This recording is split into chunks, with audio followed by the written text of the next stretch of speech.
Hi and welcome. I'm Don Knabe, Los Angeles County Supervisor for the 4th District. I'm pleased to welcome you back to another episode of Dialed In.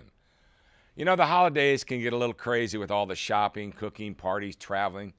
But despite how hectic it can get for most of us, it is a wonderful time of the year to enjoy family and friends. However, there are many people in our community for whom the holidays can be a real burden. Despite some small growth in our economy, some of our neighbors are still struggling to keep a roof over their head and feed their families. Presents for the kids aren't even a possibility. Fortunately, there are wonderful organizations in all of our communities who step up to fill that void and bring some joy to all families at this time of year. I'm pleased to have some very special guests today who work with nonprofit organizations which help people with their basic needs while also ensuring that every child gets a visit from dear old Santa Claus. They may lead small organizations, but they have developed unique programs which are a huge benefit to those most in need, especially at this time of year. I hope you'll enjoy the show.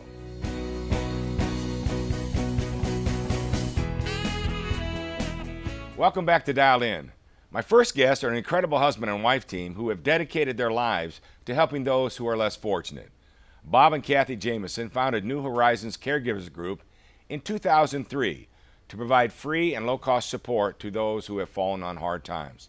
Each year, they donate thousands of dollars of grocery products and school supplies to the local community through the Hacienda La Puente Unified School District. This program is called Family Incentives Equals Students Taking Action, better known as Fiesta. Here to tell us more, please welcome Bob and Cathy. Thank you for joining me. Well, let's start with the basics. Tell me how the program started. Well, back in 2003, Bob and I were talking about, being able to be of service to the community, help the community, and we felt that a good place to start would be the education system and helping low-income people and helping to educate low-income people on how important education is for their future of their children.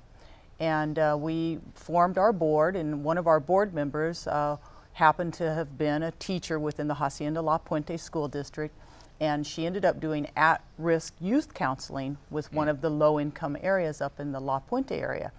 So she was talking to us about the biggest problem in education when you come to low income is to get the kids to school. The parents are struggling. They don't realize that if they take Sammy out of school for a day to help Dad with the gardening work that he's doing for labor, for work, to make a living, that it affects Sammy's school grades and his ability to be productive in school. And so we came up with a concept of an incentive to get those families to come to the schools, and we decided to call it the Fiesta program, which stands for Family Incentives Equals Students Taking Action. Good acronym. Thank you. My board member happened to know the superintendent of schools, so we had an introduction there, and we kind of brainstormed on where we wanted to take it. And our very first event was at Shady Bend Elementary School in Hacienda Heights. It's a very low-income area in Hacienda Heights. And it was interesting because the people were kind of in disbelief that we were passing out bags of groceries and school supplies just for them to come to the school. I remember hearing about that. So actually, how does the program work? I mean, does the family sign up? I mean, who in the community is eligible? How does a piece come together? I know what you call it, Fiesta, but right. How does it work? Well, we target low-income areas, and it really depends on where we get funding. And if I have some funders that their heart is with this particular school, and it's a low-income area, and part of the qualification, the schools that we work with are Title I schools, and Title I school means that 85% or 95% of the school student population qualifies for free breakfast and free lunch. So that's a pre-qualifier right there for us. So we know those areas are low income. And so what we do is we market the program through the schools, and we tie it in with the parent education classes.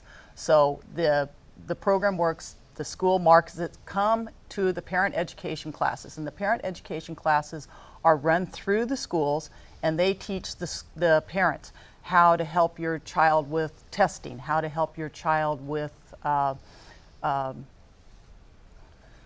Do they do anything like English as a second language? Do they do any of the day-to-day, lifestyle kinds of issues with the families in addition to helping their kids as students? What the program does is the educational classes focus on particular educational needs, how to help your child study. Then what we do with the bags, if let's say we send 65 grocery bags to a school and they only have 55 parents attend the parent education meeting, and the principal says, oh, I have 10 bags left over, let me see if I can promote and get some parents to the English language class. Yeah. And so they'll use the bags that are left over for that. And we distribute, the grocery bags are worth anywhere from $65 to $85. They'll have non-perishable groceries in them, and they also have school supplies in them. Oh, very good. Also. So where does this all come from?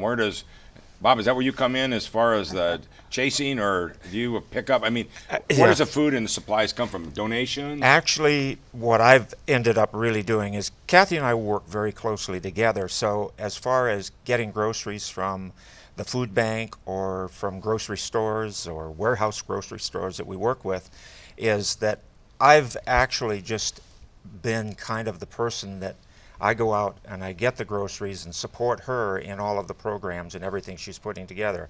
So I'll go to the food bank once a year or once a month and pick up food. Weekly we work with grocery stores and picking up food and everything else. So my retirement is going back to work. The ultimate volunteer, the capital V, right? He's Yeah, my exactly. number one volunteer. My Right. number one volunteer. Yeah. I got to be honest with you. I've talked to other food pantries that want to start, and they say, "How did you start this? How did it come?" And I say, this is something that has come to me from a higher power. I didn't go out and bang on doors.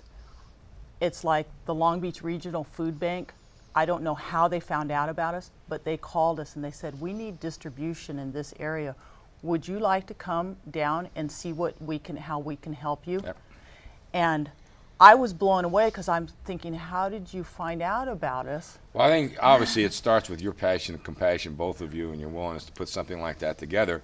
And sometimes it stays little, and other times it expands. And because of your efforts and your outreach and getting people involved, and even like myself, I mean, we know of your amazing story. We've shared your amazing story, and we may have had something to do with the Long Beach Regional Food Bank because, the programs that are out there and they're working.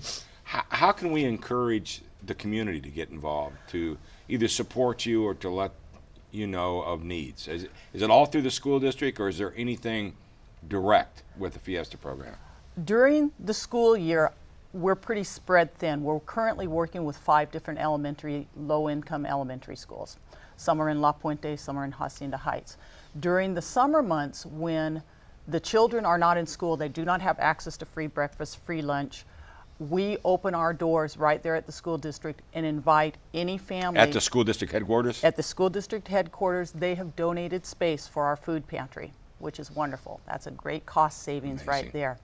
And we have a nice space there, and we open our food pantry during the summer months, and any family from La Puente or Hacienda Heights is welcome to come and receive product. We do it usually on the 3rd Wednesday of the month, and it's just from like 11:30 to 2:30 in the afternoon. And it's amazing how many families will come in to have help during the summer months. Now, when school starts back up, the demand is much greater, and we work specifically putting the product through the schools. How the community can get more involved in the program is that there's 2 areas really.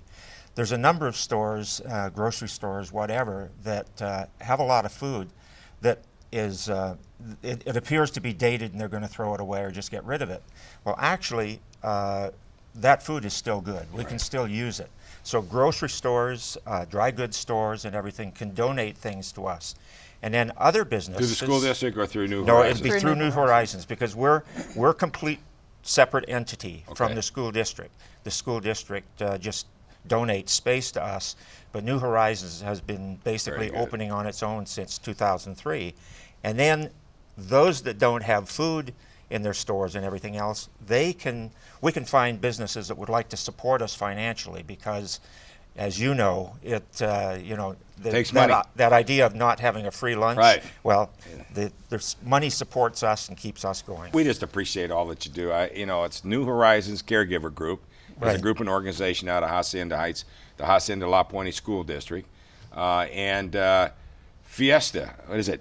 Family incentive equals students taking action. Right. Yeah. Bob and Cathy Jamieson, and we Great. really appreciate you both joining us today. Thank you We so much appreciate for your your help. Thank support. you, and good luck to you. And this amazing program started, continues to grow because of the passion and compassion of Bob and Cathy. So thank you.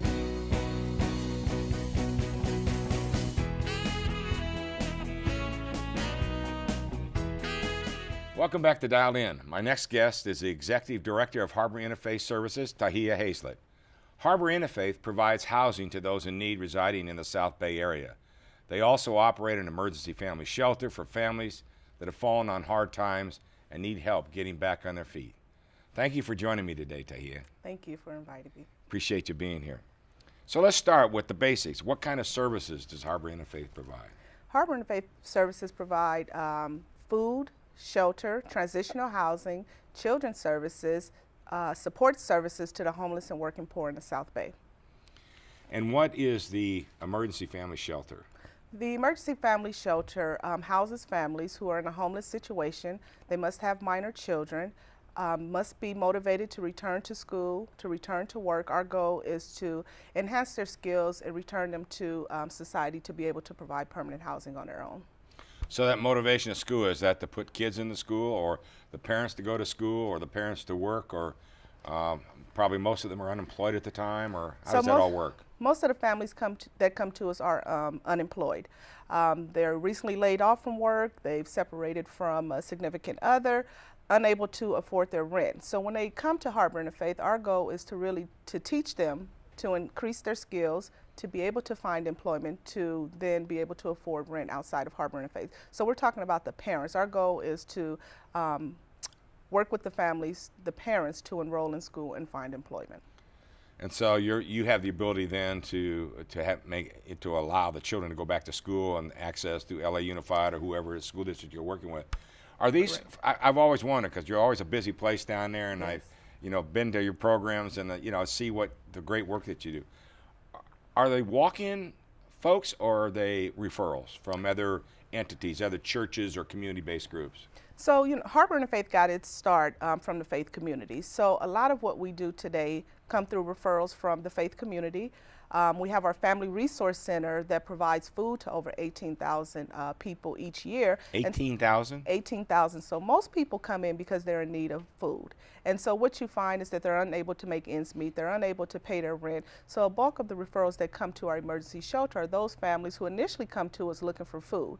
They sit down with the case manager, we assess their situation, and we find out monthly there's a tough choice. Am I able to pay my rent? Can I put food on the table? And so when we find that they're paying 95% of their income towards rent, our goal is to really find something better.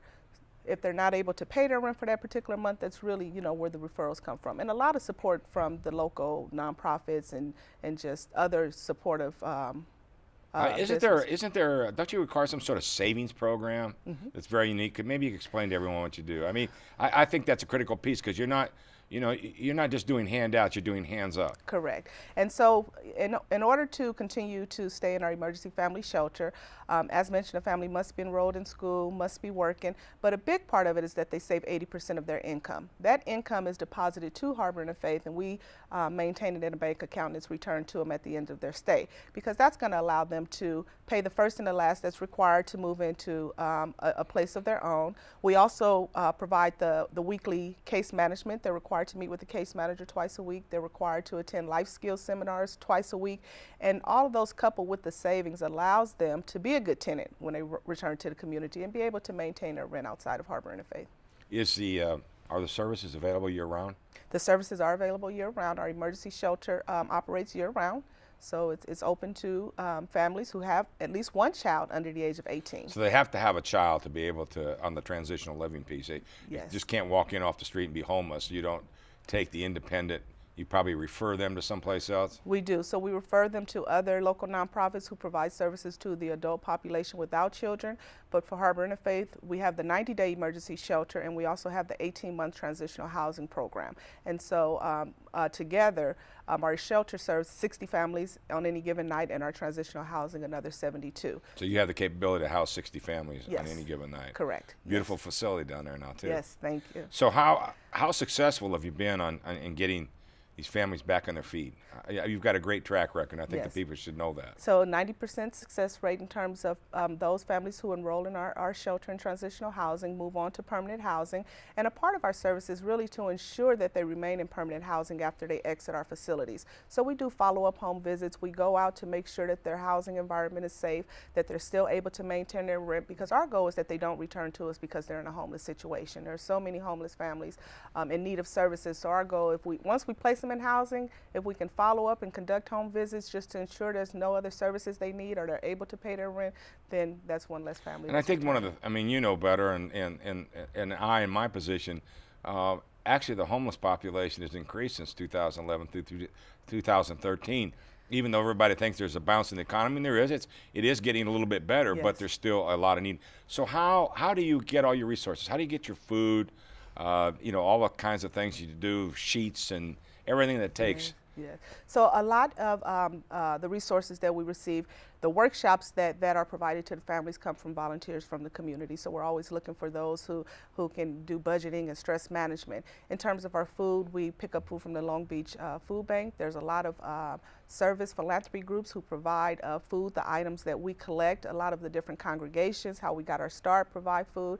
And then our funding, it's about $2.8 million to operate our services every year, and 50% come from government sources. So it's the county, the city, the state, federal sources, and the balance comes from the local community and auxiliary that we formed several years ago, and just really individual support. That's right. I mean, do you do anything different during the holidays, you know, as far as Thanksgiving, Yes. Christmas, Yes. Hanukkah? Yes, so for the holidays, we actually distribute 350 holiday baskets. So next week, we'll be distributing holiday baskets for Thanksgiving, and that's the turkey and all the trimmings. And then we also do another distribution during Christmas, and we provide toys. You know, most people, take things for granted, and so the families who are in a homeless situation don't have the basics. You know, they're not able to provide toys for their kids or a gift for their kids, or even put food on their table, a complete holiday meal to show some happiness during the holidays. So the families that are living there on a nightly basis, I mean, obviously there's an incredible need, and you guys do incredible. Is there a time limit? I mean, do they have 90 days to turn their life around, 6 months, or what is the longest period of stay that a family may stay there? So for our emergency family shelter, the longest period is 90 days. So in 90 days, our goal from the time they enroll in a shelter program is to really start to work on permanent housing placement. For our transitional housing, they can stay for up to 18 months because the focus is education. So we're allowing them to enhance some skills to be able to find employment in 18 months. But our Family Resource Center, they can come at any time and provide or receive case management services and other support services. So they don't have to live there to get No, the case management. no. They don't have to live there to access We some have of a the other drop-in center. services. So Correct, all the correct. social work and things like that. Yes. Obviously, the communities wrap their arms around you, Yes. but for those that may be watching today, how do they help you? So Harbor Interfaith is always looking for help, especially during the holidays, but year round. So we're looking for clothing, we're looking for hygiene items, food, you name it, we're looking for it. So Warm blankets, everything. warm else? blankets, sheets, pots, pans, cups, all the things, if you look around your house and you And start. the families have to do their own cooking, right? Or Yes, they do. They do. So it's not some group eating. They have to live as a family, cook as a family, eat as a family, right? Correct. Each unit is equipped with its own kitchen, so the stove, refrigerator, and so they do their own cooking. Well, you do amazing work. We're really proud of you down at Harbor Interfaith, and a very successful program, one by one, building a family at a time with life skills and putting them back on their feet. Not just, as I said to her, they do great work down there. It's not a handout, it's a hand up. So again, Tahia, thank you for taking the time to join us today, and best of luck, and Thank you. hugs to all the folks down there from me. Thank you. You have the time to give, and your country needs you. Take what you learned during your life and apply those skills to your community. Shape tomorrow by being a mentor and tutor for children. Make independence a reality for people to continue to make their house their home.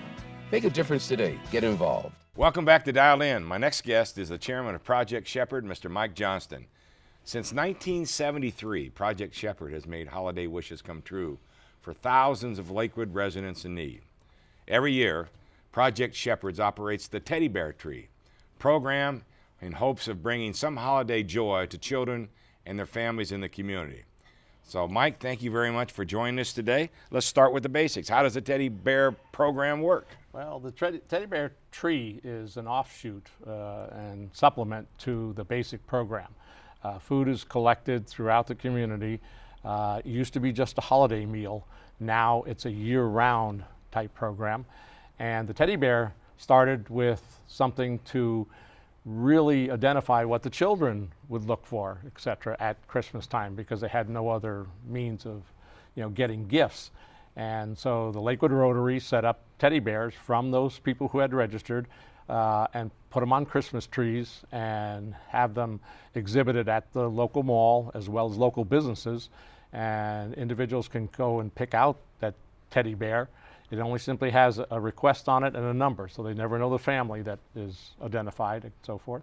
They go and purchase that particular gift and they bring it back to Rotary or to the community center. And it can range anything from a simple little Hot Wheels car to a pair of socks.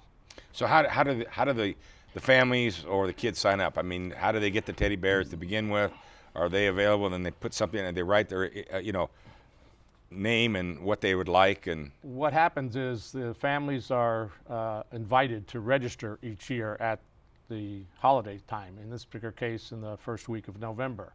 That registration goes for about 3 weeks. How do you get the word out on that? Well, the word out is given via the advertising that the Rotary does. We're in partnership with the City Parks Department. It also comes in every family member's utility bill. Okay. And this is how School we also district? get donations. We canvass the schools specifically with a letter to the school asking if they want to participate in the program. And then when we get that feedback, we give them all the information that is needed, and the schools indeed do step up to the plate and sometimes have competitions to see who can collect the most, etc. So there's a lot of school children, there's a lot of items that get collected. Also the community businesses step up to the plate and donate toys in mass type of thing. But we take the teddy bear and we give it to the individuals who come to the mall, come to real estate office or bank, whatever it might be. And when they turn that back in, then it gets identified as that individual's gift to those children. And when they come to collect their food donation at the end of December, they get that gift. And how to become eligible for the food program? Have to be Lakewood residents, first of all.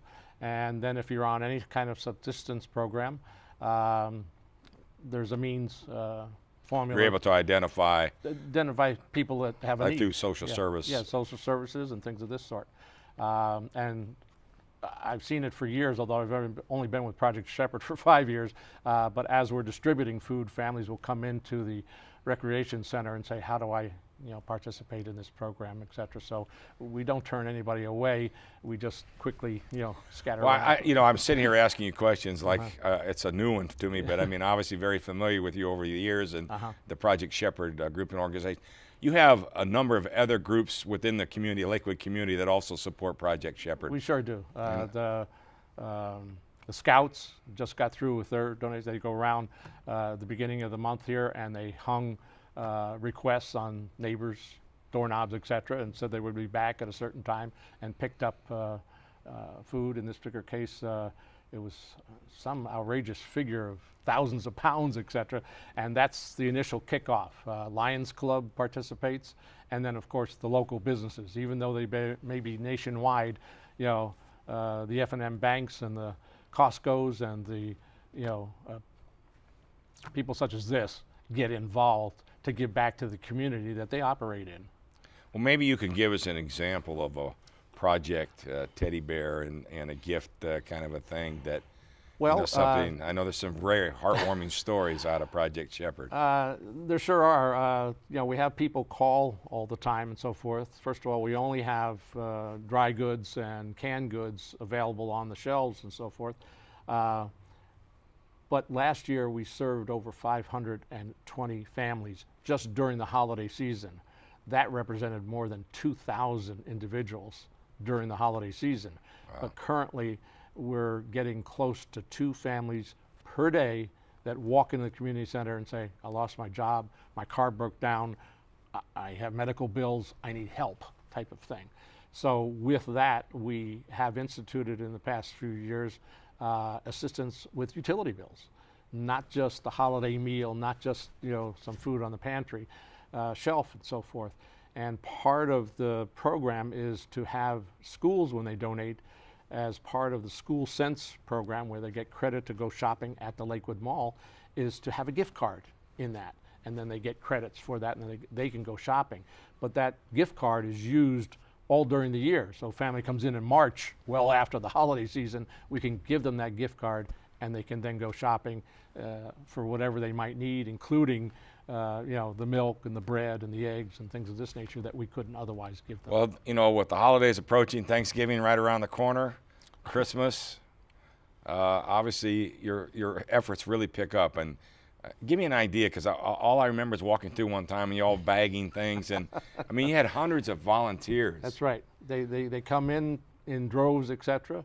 Part of the school's program is to have community credits, and those students come and volunteer from Lakewood High and others. We had church group. Last year specifically, I remember this gentleman came in and said, I've got 300 church members. When do you want them? I mean, obviously we can't take them all at once. So we have a coordinator to coordinate when we're getting donations from the high schools and things of this nature, to meet with the volunteers that, well, it seems like you never lack a volunteer. I mean, I'm always amazed, and you're right. out and around. I mean, everyone sees like Project Shepherd. But I mean, the point being is that so much goes into the organization, and it's not just Thanksgiving, and it's not just Christmas, but Project Shepherd is years around, and it's, this is what, your 40th year? 41st year now. 41st year. Starting, right. So that's pretty amazing. When you stop and think about a community, you stop and think about the needs in the community, you start something way back when and it just keeps building and building.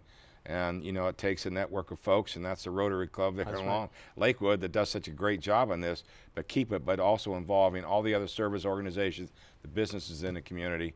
You got to be proud, Mike. Yeah, well, that's the real good thing about this particular project.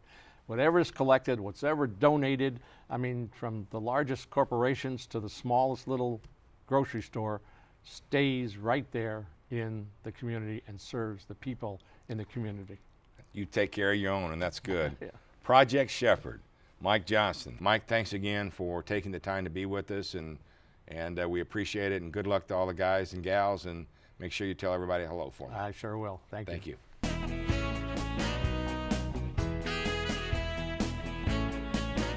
Thanks again for tuning in to Dialed In. I really want to thank our special guests for taking the time to join me today. Even more, I want to recognize them for their incredible energy and commitment to helping those most in need. Without these kinds of programs, many people in our community wouldn't have the basic necessities, let alone be able to celebrate the holidays. If you are able, I hope you will support these organizations or others like them who make a huge difference in the lives of those who are struggling right now. We'll put up the contact information again shortly, but I also want to take a moment to thank and remember our troops who will not be able to celebrate the holidays with those most dear to them. And to their families and friends, we appreciate the sacrifice you make every day as you wait for your loved ones to return home safely and soon. Here in the 4th District, we have a long history supporting U.S. vets. If you would like to make a life-changing difference for a homeless or at-risk veteran and their family, please visit usvets.org or call 213-542-2600 and get involved today.